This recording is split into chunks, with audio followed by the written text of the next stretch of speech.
Boa noite. Boa noite. Hoje nós vamos conversar com Carlos Santos, comentarista político. E as previsões econômicas pós-vitória de Lula à presidência da República. O cenário político está no ar.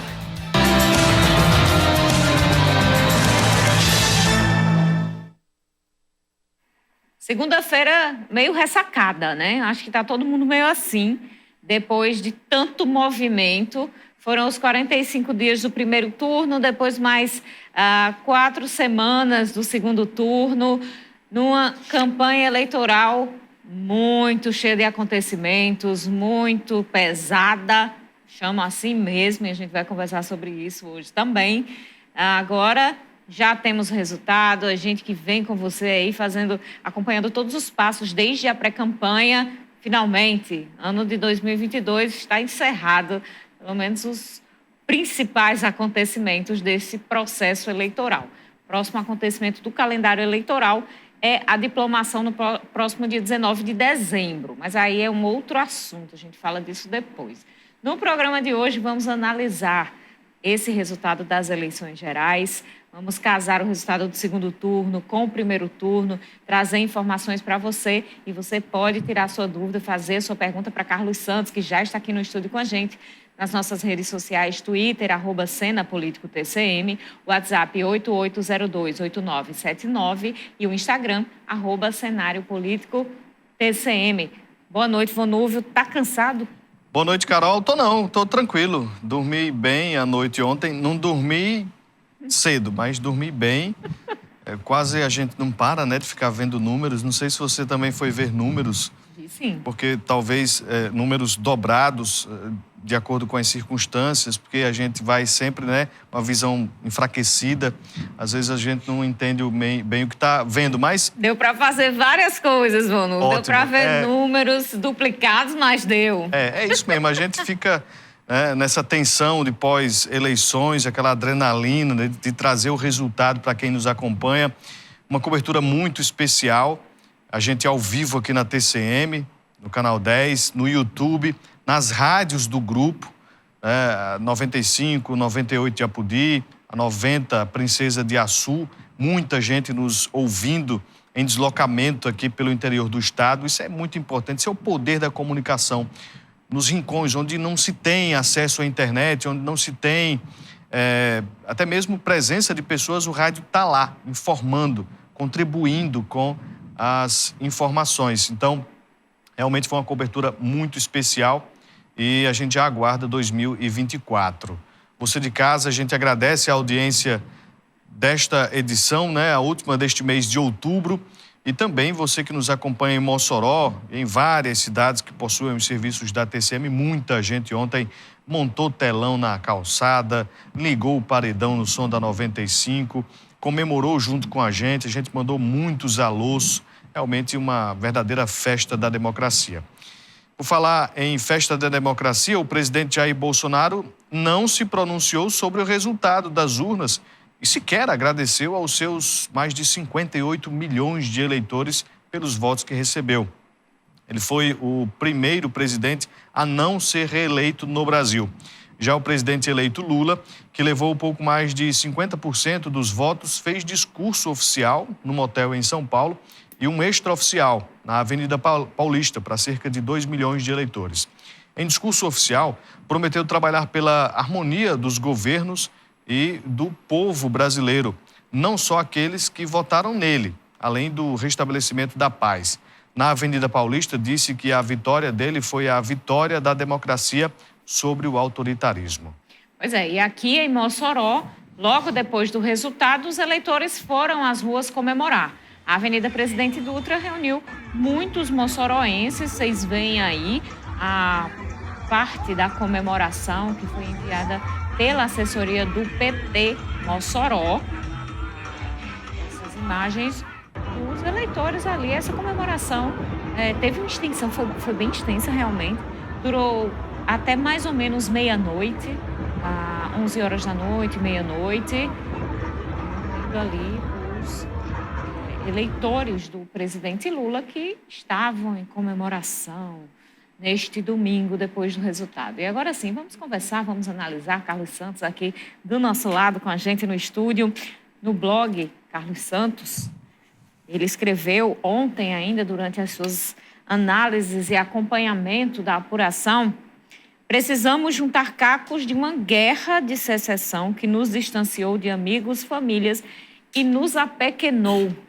Por quê, Carlos Santos? Boa noite. Boa noite, Carol. Boa noite, Vonúvio, telespectador, internauta, quem me acompanha no canal BCS, o blog Carlos Santos. Eu acho que todos nós temos histórias de amigos, de familiares, de pessoas próximas, ou que de algum modo a gente soube distanciada, alguém que se distanciou de outra pessoa por conta da política ou dos excessos, dos extremos da política que testemunhamos e nós reportamos nesses últimos anos.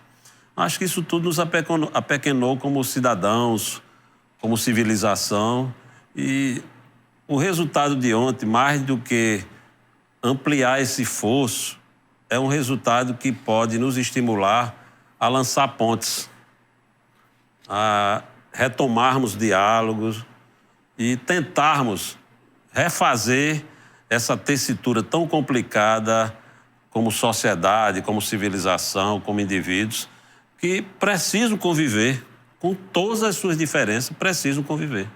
Ontem a gente observou uma divisão da população brasileira, metade apoiando Lula, metade apoiando Bolsonaro, apenas 2.100.000 votos separando a eleição. E hoje a gente já viu alguns movimentos de caminhoneiros fechando BRs, de algumas pessoas fazendo protestos, tentando contestar o resultado das urnas. Mas o presidente Bolsonaro calado ainda. Vai fazer 24 horas desde a definição do pleito ontem, pelo TSE. E calado estava, calado ficou. Essa postura do presidente, como é que você analisa? Olha, finalmente ele levou a sério o fica em casa, né? Finalmente ele está trancado em casa. Primeira deselegância, eu entendo por outro aspecto, que é o impacto psicológico. Talvez ele não estivesse preparado para ser derrotado, não apenas pelo PT, mas ser derrotado por Lula. Então isso é muito impactante. Então, carece muito mais de um estudo psicológico do que político. É, no mínimo, deselegante, né? Porque é o comum na política civilizada, você cumprimentar quem venceu e etc. Ontem, por exemplo, Fernando Haddad teve uma elegância, né? Impressionante.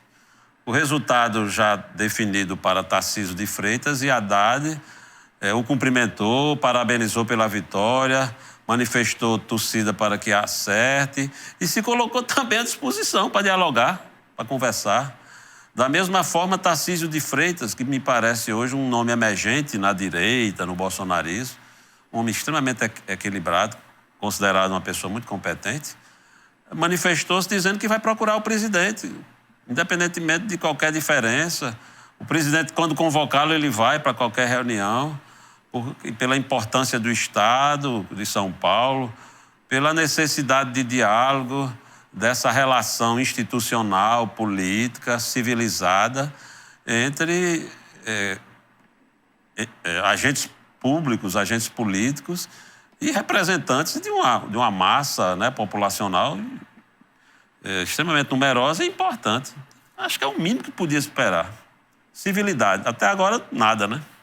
Em relação ao Congresso Nacional, Carlos, como é que você entende que será o comportamento dos partidos? Até agora, Bolsonaro tem a maioria dos partidos que vão compor o Congresso a partir de 2023. Você acha que esse quadro muda com a eleição de Lula? Já mudou ontem à noite mesmo. Isso mudou em Mossoró. Hoje eu passei de manhã cedo pela João da Escócia e quase não vi carro com bandeirinha verde e amarelo, e muito raro encontrar com adesivo bolsonarista.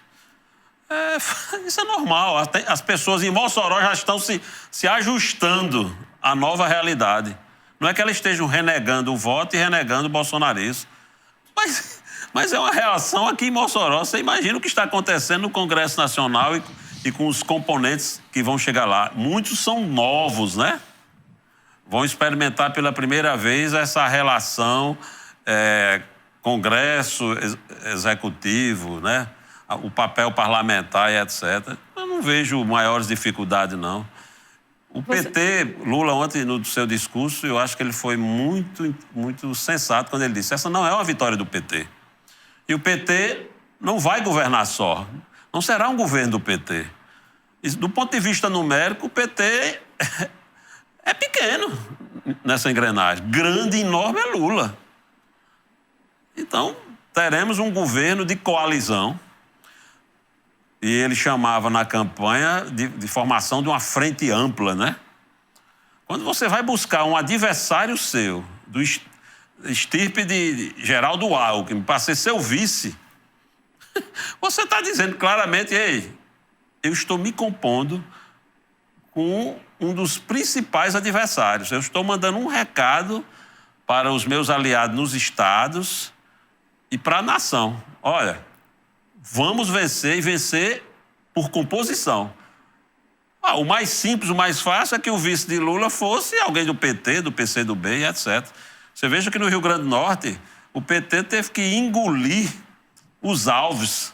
E até semanas antes, a linguagem mais comum do PT era o golpe, o golpe, o golpe, o golpe, o golpe. Uma coisa até meio jocosa. E essa palavra de golpe sumiu. Quer dizer, foram feitas renúncias pessoais, renúncias partidárias, para a busca de uma vitória. E, por exemplo, no caso do Rio Grande do Norte, a pré-campanha de Fátima foi praticamente perfeita. Quadros de um PT mais raiz, mais radical, não aceitavam de jeito nenhum, porque consideravam que sozinhos poderiam vencer. Provavelmente não venceriam, se fosse só. A gente vai continuar no próximo bloco, vamos fazer um rápido intervalo, daqui a pouco a gente volta.